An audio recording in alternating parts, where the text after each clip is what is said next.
Hello mga bossing, so papakita ko lang or gagawa lang tayong guide para sa mga bumili sa akin ng PS4 na jailbreak. Bali 9.0 firmware neto, ginagamitan ng USB. So ang una mong gagawin pag open ng PS4, punta tayo ng screen. So papasok tayo ng user 1. So user 2, pang 2 player lang natin yan.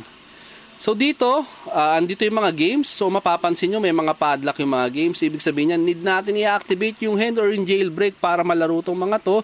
So para i-activate yun, papasok tayo ng internet browser. So paalala ko lang bossing offline to. No need to connect sa internet. Lalong lalo na wag tayong mag-update na system software. So pasok tayo internet browser.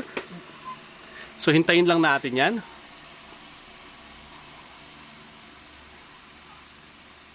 So sa pag-activate nito, may time na nagfe-fail, sasabihin sa iyo, not enough system memory, okay mo lang 'yun. Pag sinabi failed, reboot or retry mo up to 5 times. So pag sinabing ganyan, insert USB, sundan lang natin, insert natin yung USB sa USB port. So dito, ito yung USB port, insert mo lang maigi. So pag na-insert mo la, hintayin natin yung pop-up notification dito banda. So pag lumabas na yan, sasabihin sa iyo dyan, this USB storage device file system is unsupported. Hintayin mo mawala. Pag nawala na, press natin, circle or OK. So jailbreak done, remove USB and press OK. OK na natin yan. So dito, pipiliin lang natin yung latest. So itong latest Golden version 2.4. So punta tayo doon. So piliin natin yan. So press natin, circle. So, hintayin mo. So, pag sinabi ng ganyan, ibig sabihin, okay na yan. Press natin PS button para lumabas dito. So, press natin PS button. So, pwede na natin tanggalin yung USB. So, sa pag-activate ng hand or jailbreak, may time na kung sakaling maghang, makikita mo na maghang doon, mag-stack up. Hintayin mo hanggang 1 to 2 minutes.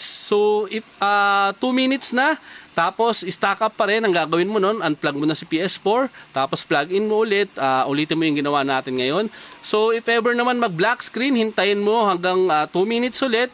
If ever, check mo rin yung dito, yung ilaw. Kasi pag nag-black screen, minsan nag-shutdown siya. Pag nawala yung ilaw dito, ibig sabihin nag-shutdown. So, ang gagawin mo nun, open mo uli si PS4, gawin mo uli yung ginawa natin. So, if ever naman, nag-black screen, mag-blue screen sa'yo, sasabihin sa'yo, system error or something, ang gagawin mo lang dun mga bossing is, ibabak mo lang yon, tapos tanggalin mo yung USB na nakasaksak.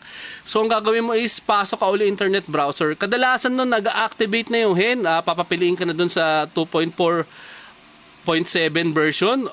Tawag nito, if ever naman, papaulit sa iyo insert USB. So yun lang mga bossing, if ever na may mga tanong, message lang kayo. So ulitin ko offline yun no need to connect sa internet. So ginagawa rin yun every time na open mo si PS4.